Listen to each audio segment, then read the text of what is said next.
When I married Daniel 8 years ago, I truly believed we were building a love strong enough to survive anything. He was gentle, patient, and steady in ways that made me feel safe. But as time passed, through bills, long workdays, and nights spent staring at our phones, the silence between us became heavier than any argument could have been. One evening, sitting across from him at dinner, I realized he hadn't looked at me once. He was there, yet somehow gone.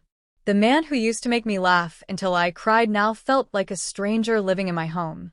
That night, I finally said what had been sitting on my chest for months. "Daniel, if you can't love me like before, maybe we shouldn't be together."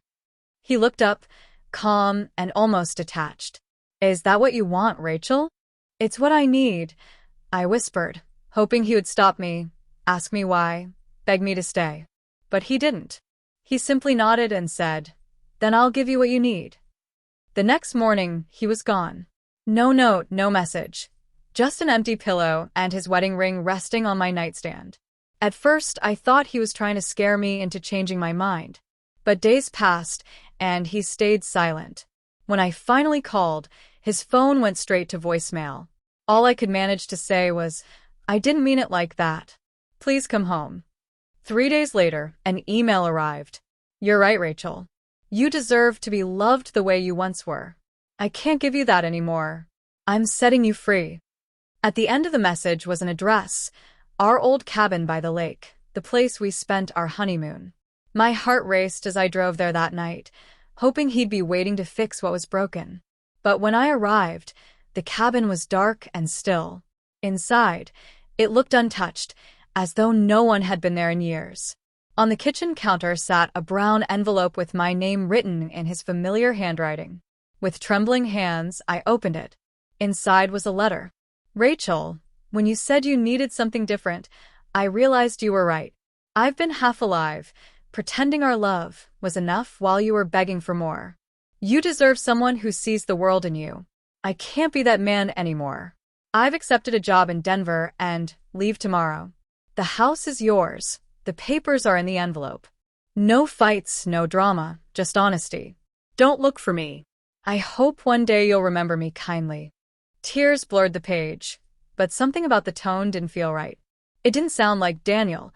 It sounded like someone who had already made peace with leaving everything behind. The next morning, I called his sister. "He's gone," I said. "He took a job in Denver." There was a pause. Then, softly, she said, "Rachel, Daniel hasn't worked in 6 months. He never mentioned Denver." My stomach dropped. I drove to his office, only to find his desk cleared out. The receptionist told me he had resigned a week before our argument. That night, I tore through drawers and closets, searching for anything that made sense. In one of his jackets, I found a folded receipt from a jewelry store dated 2 weeks earlier. On the back was a note. Maybe this will remind her why I chose her. I could barely breathe. He had been planning something to save us, right before I pushed him away. The next evening, I returned to the cabin. As the sun began to set, I noticed a small wooden box hidden beneath the porch steps. Inside was a delicate gold bracelet engraved with the words, "Always, even when it's hard." Beneath it lay another letter. "I was going to give you this on our anniversary. When you said you needed something different, I thought maybe letting you go was the only gift I had left to give. But before I disappear completely, you should know, I wasn't leaving for Denver. I was leaving to save us both from the slow cruelty of pretending. I found out last month that I'm sick, the kind that doesn't offer second chances. I didn't want you to watch me fade, so I made you angry enough to let me go." I read his words over and over as the world around me dissolved into silence. The man I accused of not loving me enough had been dying, and all along he was protecting me in the only way he knew how. I don't remember the drive home. I just remember the quiet. It wasn't suffocating anymore. It was sacred. Every memory, every small fight, every dinner in silence suddenly felt precious. Later, I learned that Daniel had entered hospice under a different name. He died 2 weeks after sending that email. His sister called to say he had left one last message for me. When she handed me the note, it read, Rachel, I hope you find someone who never makes you choose between love and freedom.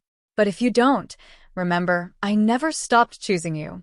People think heartbreak is loud, full of tears and broken things. But the real kind is quiet.